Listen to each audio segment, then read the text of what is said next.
and just feel free to talk about, any books or CDs or anything that that you have available, and because people will want to know about those as well.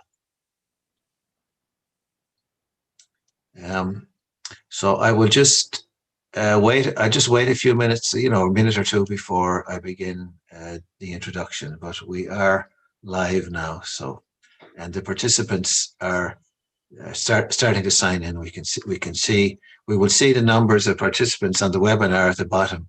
The YouTube ones we won't see. There'll be more people out there than there'll be in numbers here, and it'll fluctuate a little bit as the event goes on.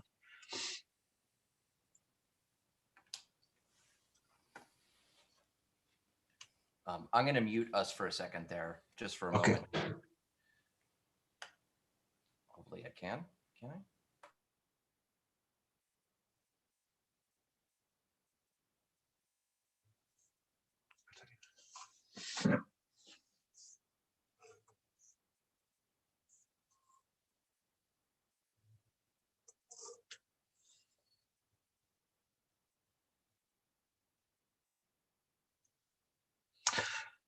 Good afternoon, everybody, and welcome to the University of Missouri, St. Louis. My name is Eamon Wall. I'm the Smurfit Stone Chair in Irish Studies at UMSL Global, and everybody is most welcome. People are still signing in, and so our concert today begins our spring programming. Our next event will be on March 2nd at the same time, with the Galway writers Kevin Higgins and Susan Miller Dumars. On March 11th at 5 p.m., we are co-sponsoring a St. Patrick's Day program with the Wright City Library, with music, storytelling, poetry, and song, featuring Emer Arkins, Drusilla Wall, Anne Harrington, and myself. And then on April the 13th, the novelist Emer Martin will join us at 12:30. Emer's original visit last year had to be postponed due to COVID-19.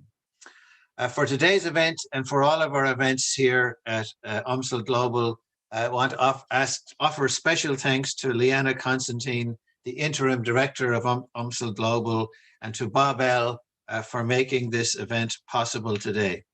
In addition to all of his other duties, Bob L. also makes the technology work for us at this event and at other events. And I want to give a special shout out to Helen Gannon of St. Louis Irish Arts for her continued support and co-sponsorship of programs with us. And so our program today will run in as follows. Kevin and Dan will perform for about 40 or 50 minutes. And then when they're finished, we'll have some time, maybe 10 or 15 minutes for some questions and answers and that. And so what I'll do now, before I get started, I will just introduce our guests to you today. And we are very, very proud and delighted to have Kevin Buckley and Dan Lowery here to perform for us. Kevin Buckley is a critically acclaimed multi-instrumentalist, singer, songwriter, and producer. Raised playing traditional Irish fiddle music, Kevin toured and competed nationally and internationally, earning many winning titles and establishing himself as a key proponent of Irish and acoustic music in America. In fact, one morning when I landed in Dublin Airport and I walked down the escalator, the first person I met at the bottom of the escalator was Kevin. So Kevin was about to leave Ireland, and I was arriving. Kevin has also produced a large body of original work via the more electrified band Grace Basement, gaining international notice for his songwriting and record production. Most recently, Kevin performed country and western swing with the award-winning Stages St. Louis production, Always Patsy Cline. When not touring and performing as a session musician, Kevin can be found in his recording studio, Avonmore, in his basement, I think, producing a wide range of artists, ranging from traditional Irish music to dirty rock. And I should mention too, I should mention too, and proudly, that Kevin is an alum of UMSL, and he was a history major, and was a master's student as well, right, in history as well at UMSL. So, and performing with Kevin today is Dan Lowery, who's originally from Dallas, Texas, and he's been playing Irish music for over 20 years. After learning the tin whistle at a young age, he began playing the wooden flute and became heavily involved in the Dallas Irish music scene, joining local bands Idle Road, the Lone Star Ceilidh Band, and Trinity Hall session players. He soon went on to play and compete around Ireland and the US, leading him to win first place the Midwest Fleadh Cheoil. A subsequent tour with Sorrel, a band of up-and-coming Irish-American musicians, prompted him to move to New York City in 2002, where he played professionally for over a decade. And among many other artists like myself who went to New York, we stayed there for a short period of time, and then leave. He eventually left New York to tour the US and abroad with Derek Warfield of the Wolf Tones, in addition to playing numerous residencies with house bands of famed Irish music bars, John D. McGurk's and Raglan Road. So he now lives among us in St. Louis and plays regularly around the country with the Colin Farrell Band, Warbelow Range, the Bronx Boys, and Pappy with a Hatchet, and is a guest musician for the award-winning Broadway musical Come From Away. So everybody is most welcome, and please join me in welcoming Kevin Buckley and Dan Lowery, Irish musicians from America. Okay, well, thank you very much. Is this working? Can you hear us? Okay, great. We'll just play some tunes here. Yeah. Get right in here. Make it happen.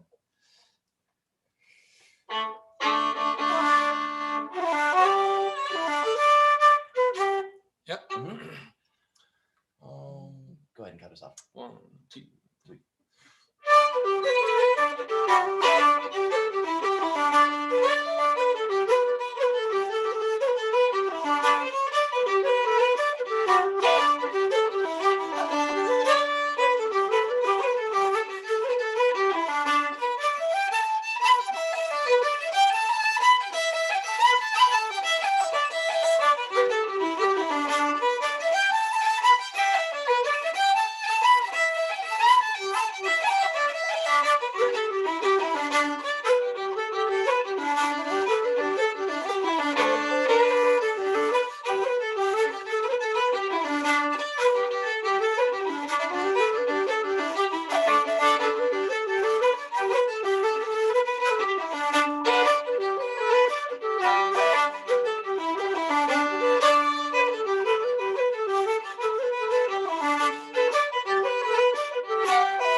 Thank you so much to Eamon Wall and Bob for having us today. And it's great to be back at UMSL in this strange new way that we're all getting used to here.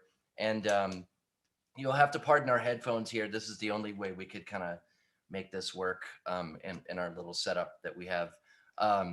So again, thanks to all the folks at UMSL for having us. And it's great to have this opportunity to play some music and talk about what we do and who we are. You heard a little of our bios before. I'm not sure who wrote those, Dan. I don't know. I did not.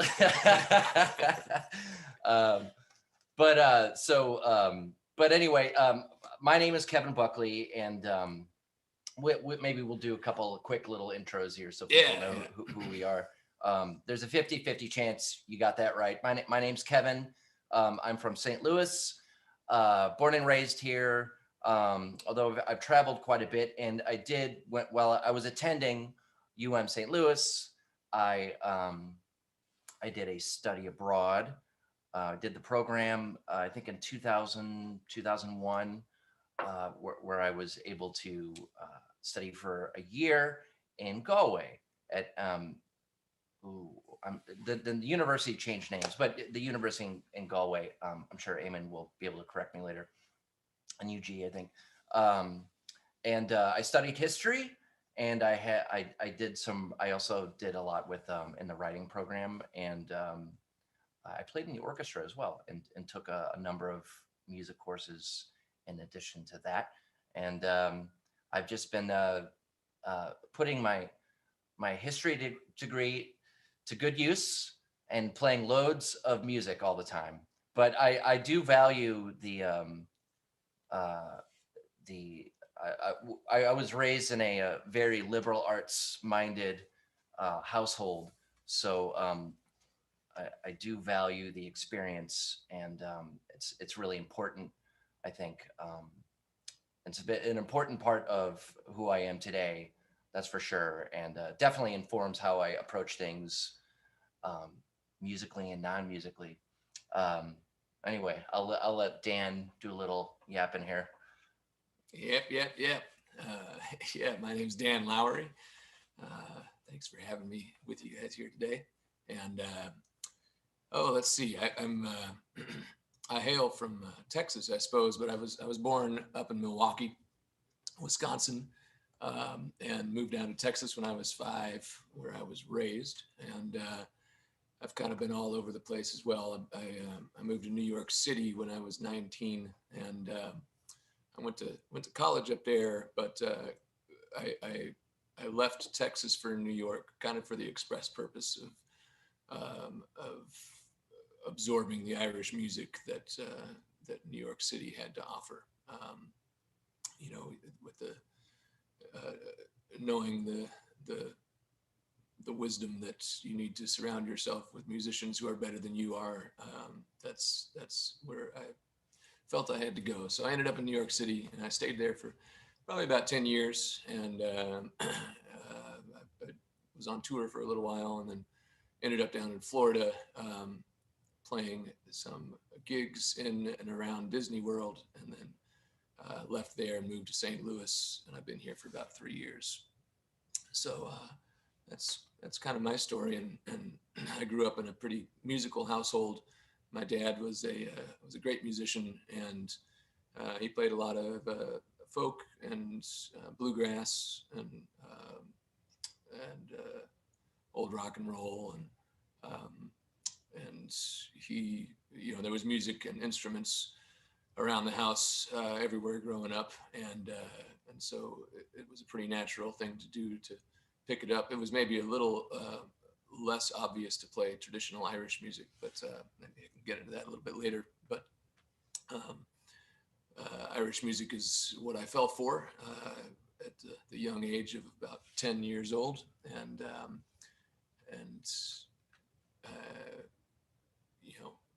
did everything I could do to learn how to play it down in Texas, and that eventually led to some traveling over to Ireland for some consecutive summers in my teenage years, and I picked up a lot there. But yeah, I've been kind of at it ever since. So that's a start anyway. Start there. Well, speaking of starts, we started the music with a couple jigs that Dan and I have been playing recently down McGurk's, and but certainly we can talk more about that as well. But the first tune was a jig called the Battering Ram, and the second tune was a great jig called the Black Rogue. So I think maybe we'll play a set of reels. Yeah. Okay. These are 3 reels: Martin Wynn's, Tom Ward's Downfall, and the Abbey Reel. 3 classic traditional tunes that we've both been playing for many years here. All right.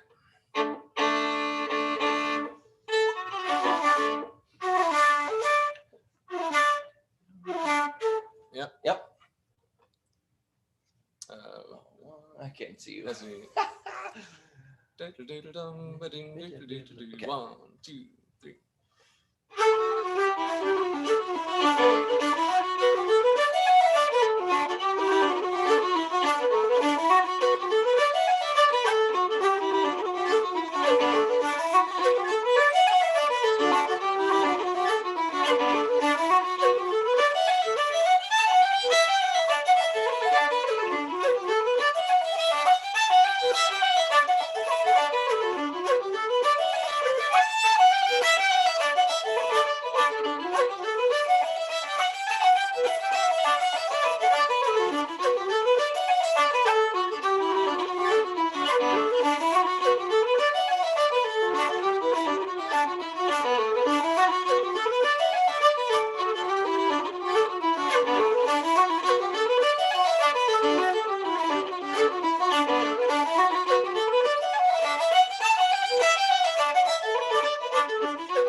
Woo! Sorry about Hey. that, Dan. I realized that was a short tune, so Oh, good. That good. That felt like the right felt right. decision. Felt like the right thing to do. Yeah, indeed. Did you say what we were doing already? Did you announce those tunes? I did. Okay. Yeah. If you guys forgot, it was Martin Wynne's Tom Ward's Downfall and the Abbey Reel. Great tunes. So Dan had mentioned this earlier, and we can kind of give you little bits of information as we go. But my introduction to Irish music was from my father, who took up the uilleann pipes at the tender age of 40. Decided that it was time to take the plunge, and around that time I was about Dan's age when he kind of discovered this stuff. I think I started violin when I was like 9, about 4th grade in school, and they had a very limited string program at my grade school up in Bridgeton. But I was starting with that, and not long after that, I started taking lessons with Niall Gannon, who is Helen Gannon's son. Eamon mentioned Helen earlier. She's the founder of St. Louis Irish Arts, the Irish music school here in town that I'm still involved with.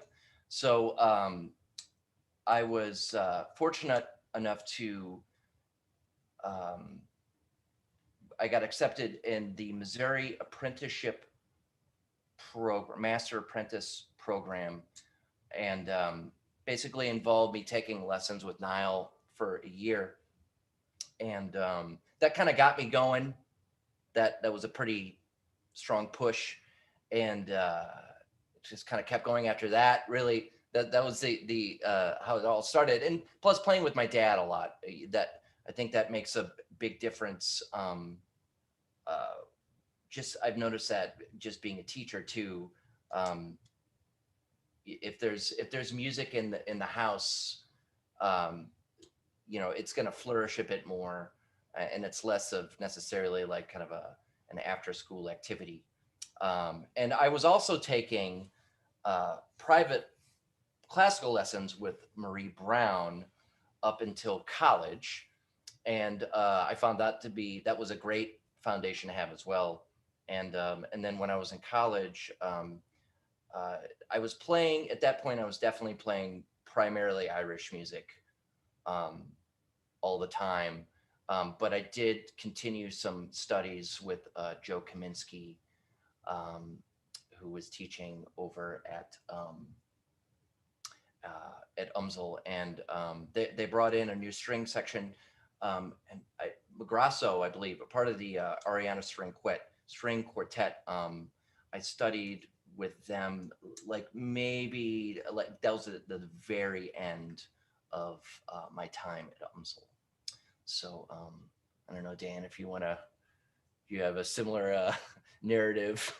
Yeah, it's definitely not identical, but it kind of it's a good segue into I think what we're going to play next here, which is I'm going to put the fiddle and flute down. I'm going to grab a tin whistle, and Kevin's going to grab the guitar and play a couple tunes. And the tin whistle was the first instrument that I started playing Irish music on, and it's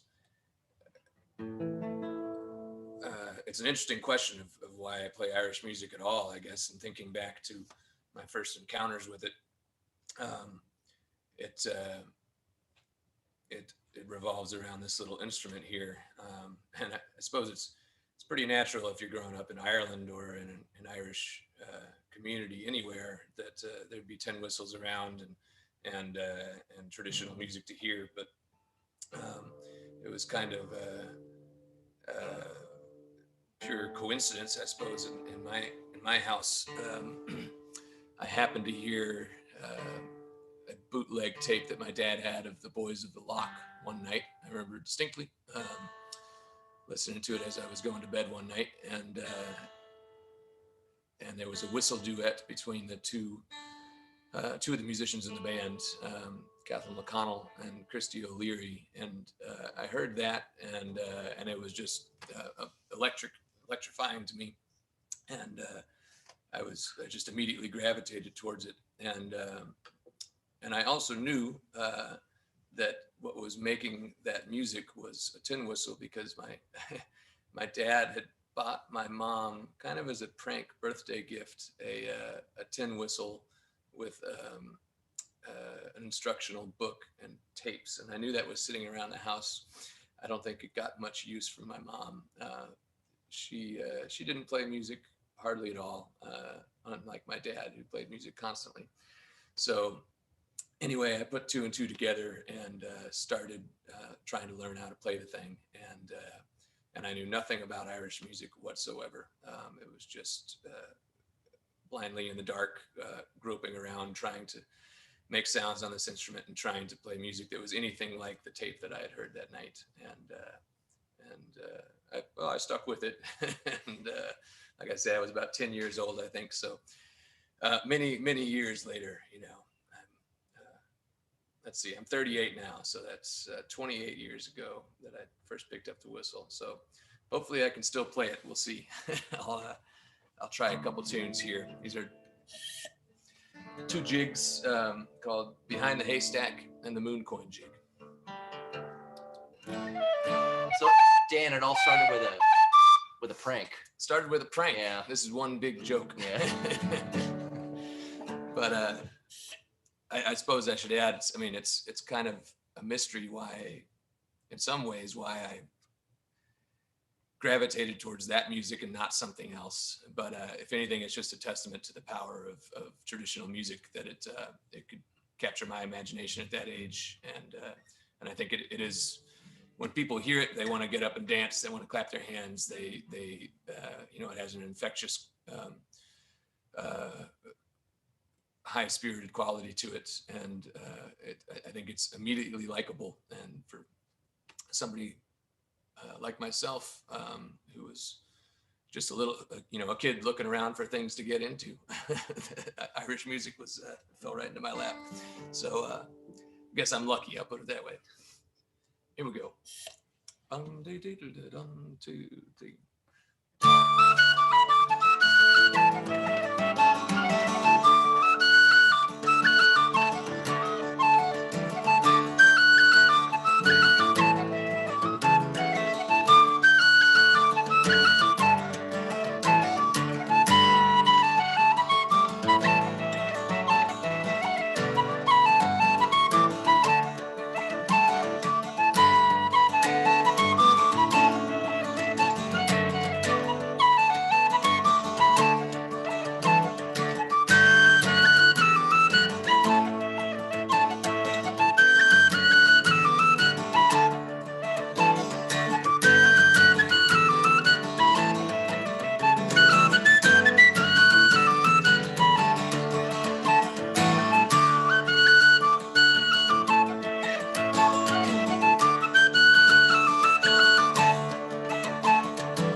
Well, that's great. What do we have now? Oh, yeah. So we got this request pretty early on to do this next piece of music here from Helen Gannon, St. Louis Irish Arts' very own. Helen's done a lot for me personally and a number of Irish music makers here in town. So I'm happy to play this tune. This is a tune that I believe it was probably recorded by what's his name, Skinner, the Scottish fiddle player. J. Scott Skinner. Yes. I think that's kind of where it comes from, and it definitely has like kind of a classical feel to it. And it's called The Banks. And I got my version from, and I think a lot of Irish fiddle players probably got their version of this from Andy McGann and his record that he made with Paul Brady.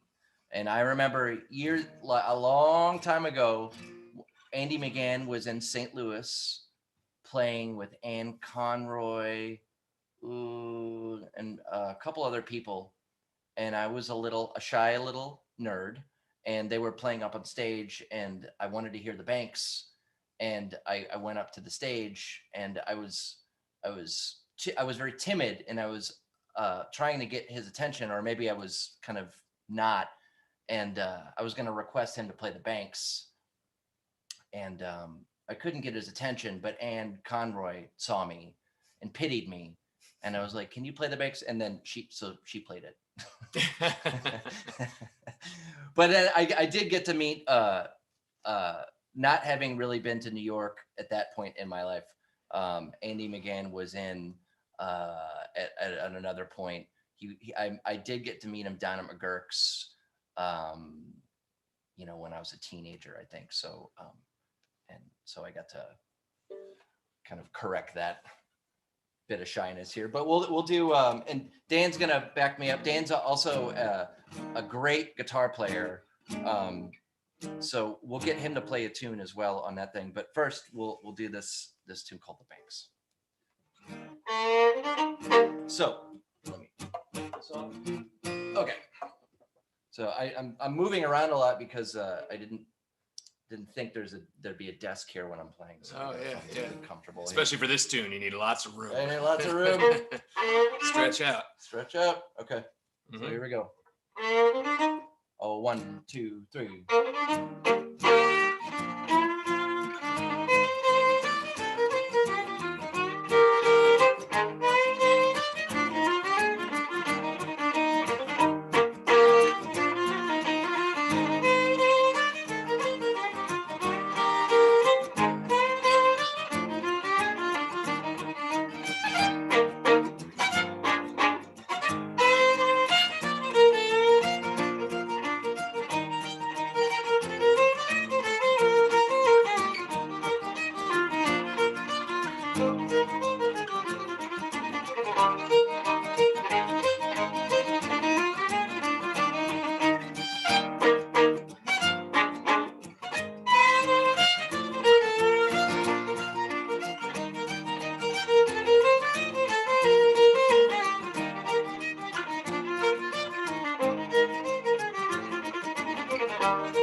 Yay. What a crazy tune. That's a whacked out tune. It's great though. It's a great tune. Mhm.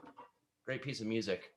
All right. I think we're gonna feature Dan. You got something? Oh, what do we got next?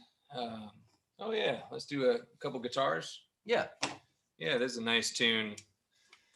A little waltz called Margaret's Waltz, and I know nothing about it. I learned it from a fiddle player that I played with down in Texas when I was first getting out.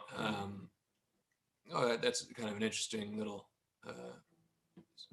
story in itself too. That after trying to play the tin whistle for several years and just learning tunes and not really knowing anything about Irish music or what I was doing, I managed to break out into the wider world and discover that other people played this music too outside of Ireland. And through exposure to the music through the North Texas Irish Festival, especially, as well as the Milwaukee Irish Festival, two great sources for traditional music here in the country, I discovered the community of musicians in Dallas who were playing traditional music. And probably one of the first people I played with was a great fiddle player named Michelle Feldman, who I remember her playing this tune we're going to play here called Margaret's Waltz.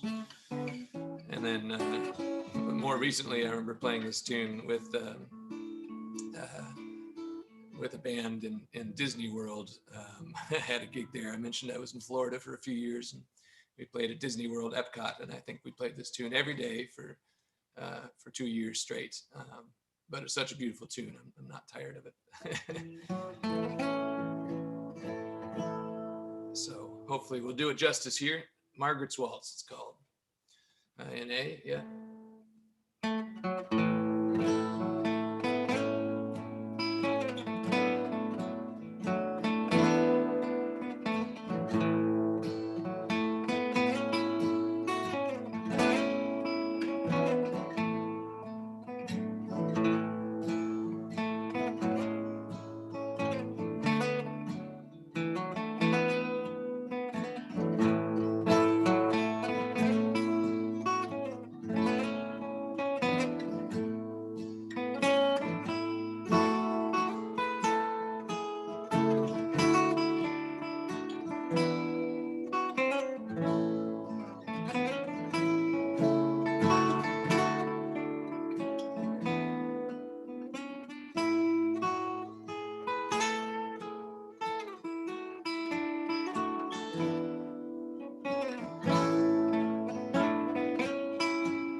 Love that tune. That's a great tune. Lovely. Eamon, or let us know what our time's like as well. I haven't been keeping track, so just let us know when things are getting when we're getting. Okay. Okay, but you're good. You're good on time. Good. We've got We're good. we got so much stuff Yeah. to play and talk about. Okay. So we'd mentioned McGurk's before. Dan and I have been playing there for a number of years now. And there's a pool of musicians, kind of a rotating cast of characters that play down there, and that was really one of the main places that I got exposed to, aside from teaching or being taught, in St. Louis Irish Arts, kind of in a more formal setting. I did receive a good education at McGurk's. My dad would take me there quite often, and we'd see the bands play. So I have to say that was kind of a large part of just kind of being exposed to the music in that format, just seeing people actually play it. And a lot of times we'd have the bands would come in and we'd have sessions in the back room, and you'd get to kind of play some informal tunes with people and meet folks from Ireland. So that was always a fun experience. And immigration is it's a lot harder for people to get over, not just because of COVID, but for a variety of reasons. It's just been, that process is a little trickier sometimes, but we're happy to keep the music raging, as it were. That's the word. Yeah. I'm gonna look at our list here. Well, we could play some more tunes unless you have something to say there. Oh no, let's dig into it. Maybe we'll cut our set list. We won't do all these numbers we wrote down, so we could jump to the maybe Jig and the Reel. Okay. Want to do that? Yeah, let's do it. Perfecto.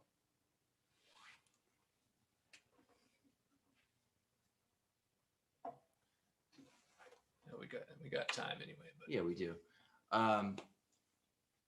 Well, this is it's a jig and a reel. It's a jig and a reel. It's that simple. Okay.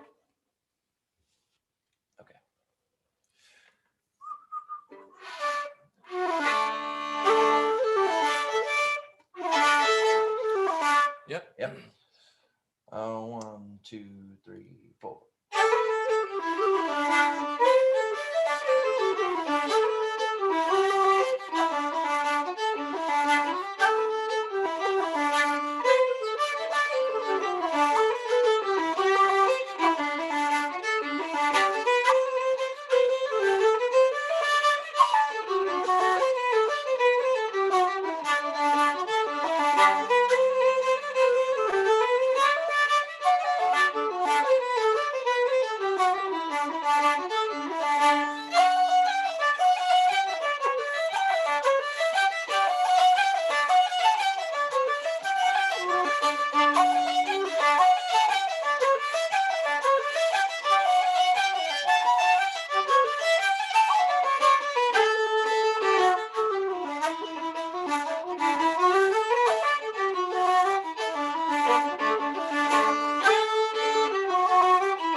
is. That's the Humors of Ballyloughlin and My Love is in America. Two great old tunes. Well, I think we might have time for one more before the Q&A starts, I think. Okay.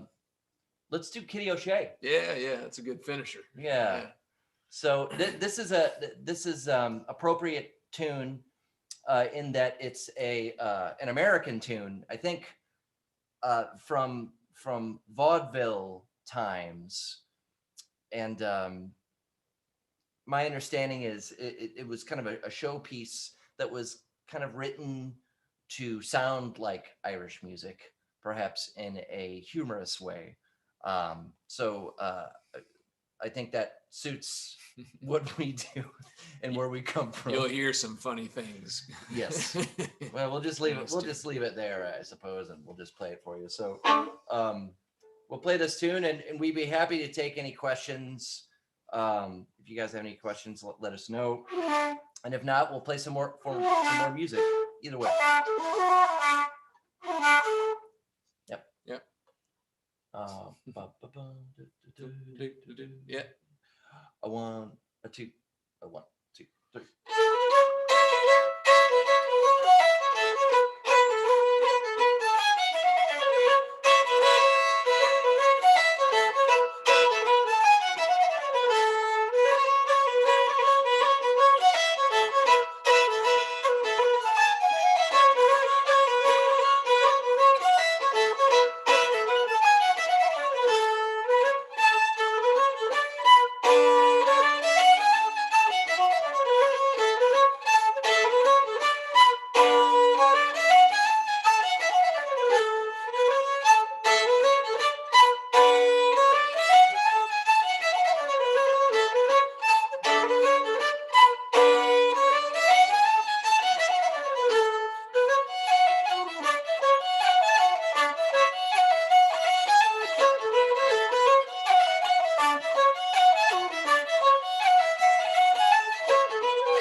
forgot about that last part. That's it. There's a lot to remember. There are.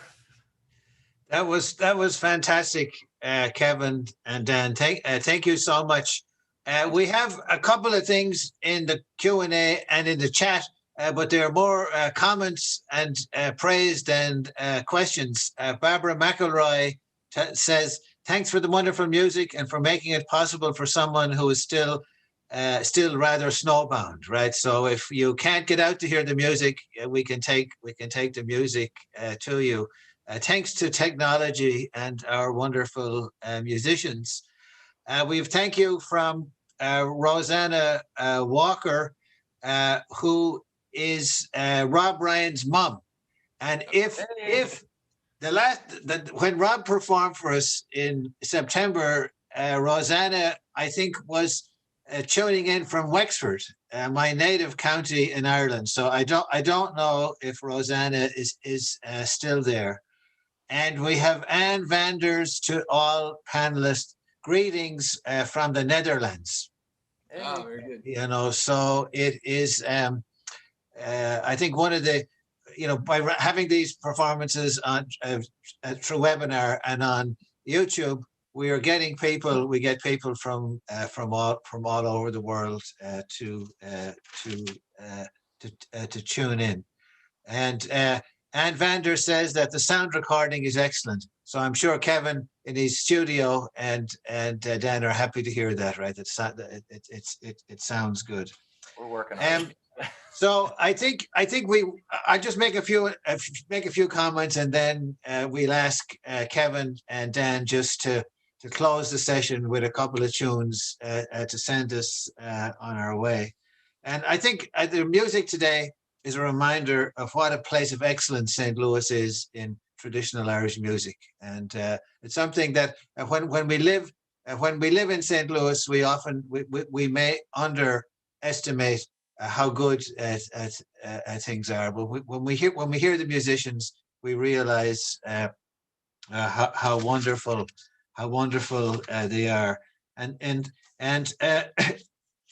I think in the arts in general, St. Louis has always been a cultural powerhouse in traditional Irish music, in other kinds of music like jazz and rock, and in the arts in various ways.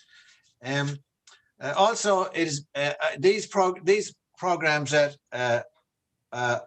UMSL have been set up over the years as performances and seminars. So it was wonderful to hear Kevin and Dan today talk about their training in music, their craft, and their personal stories with regard to being involved in traditional Irish music. It's something that maybe they wouldn't get a chance to talk about at McGurk's, but here under a different kind of format, it's something that we like, and that we something I think that's really interesting, particularly for students. Just we've two more things in the chat before we go back to the music. Rosanna Walker is not in Wexford. She wishes she was, but she's in lockdown in the UK. And Mary Herman has a question. Can you explain the difference between American Appalachian music and maybe Appalachian music and Irish music, perhaps, is the question. So maybe if you could answer that one question and then get back for a couple of tunes for the road, Kevin and Dan. I'm sure between the two of us, we can put something together. Hey, Mary. That's my Aunt Mary, by the way. Okay. All right. Hope you guys are doing okay over there. Right. Like the difference, I think there was a big, and Eamon, you could probably correct me on a lot of this stuff, but there was a big initial wave of immigration from parts of Scotland and Northern Ireland. A lot of these folks came over pretty early on in the history of the country, and before they were just settling in the Appalachian Mountains was the wilderness. So a lot of people settled there, Western European immigrants, and so you had a lot of that's kind of where a lot of the Appalachian music comes from, that time period, and music coming over from Ireland, England, and Scotland, and even Germany and France. They all had their fiddle musics, and the Netherlands, and fiddles were played everywhere. So I think that's kind of more where that comes from. The music that we're playing, that like Irish music, that as we call it now, some of the tunes are really old, but some of them aren't. It's not there. It's not necessarily part. Some of it is very modern. Like, we'll put it that way.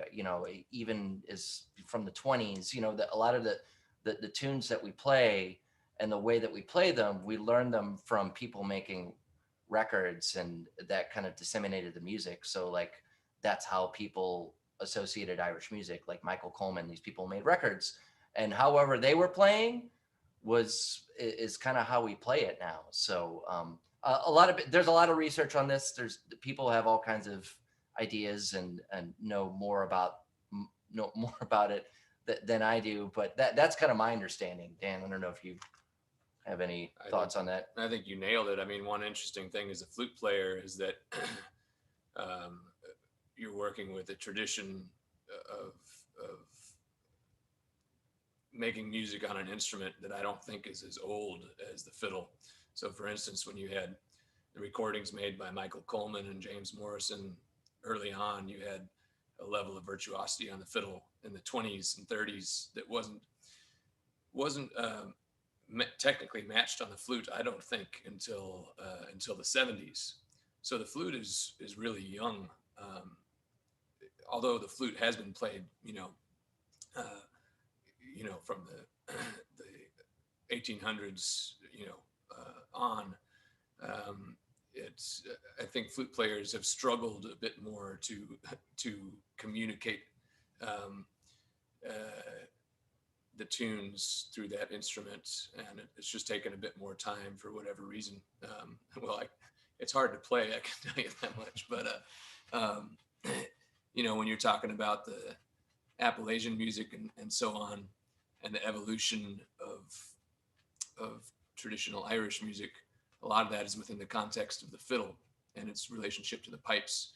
And with the flute and wind instruments, you have a whole nother set of sounds, and that's still being developed, and that tradition is still evolving in its ability to communicate the music and what kind of sounds it can make that are different from the sounds that the fiddle makes, and the way the music's played on them. So that's a really interesting part as a flute player, to be a part of that evolution. We were listening to something a couple months ago. You brought up that collection of Civil War music. Oh yeah.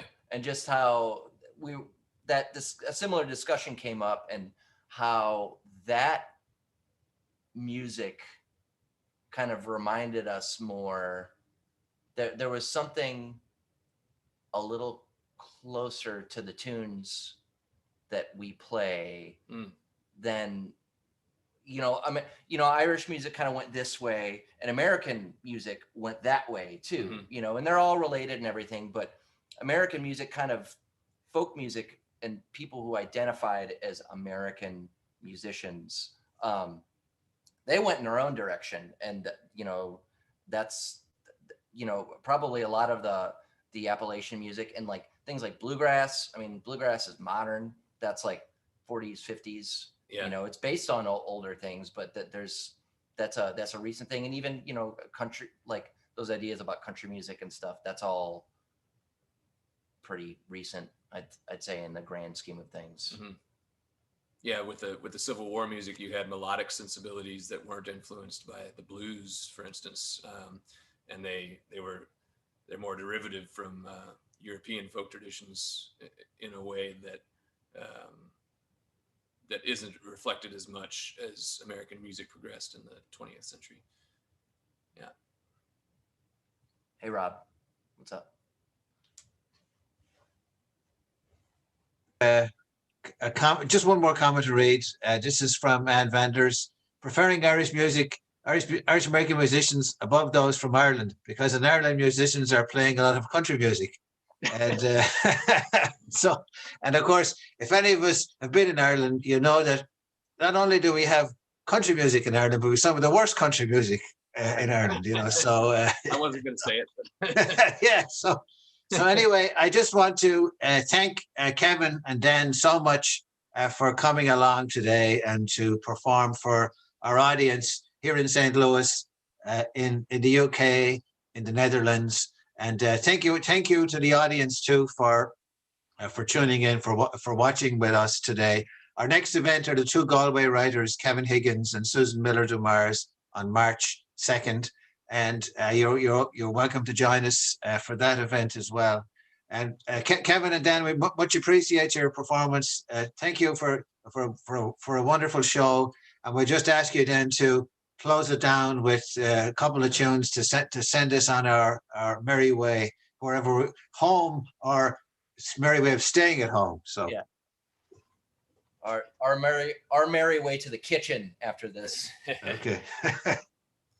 Thank you so much, Eamon, and thanks to Bob. Yeah, thank you. And all the folks at UMSL. Thank you so much for having us. It's been a pleasure.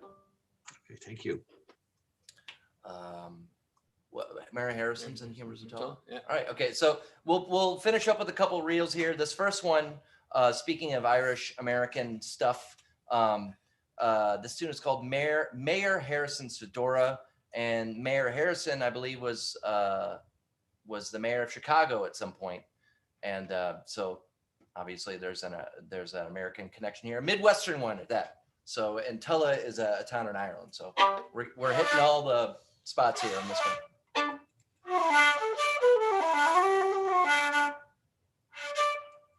Yep. Oh, let's see here. Yep. Yeah. I'm watching. 1, 2, 3.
Thank you. Good luck, everybody, and hope to see you all again soon. Take care.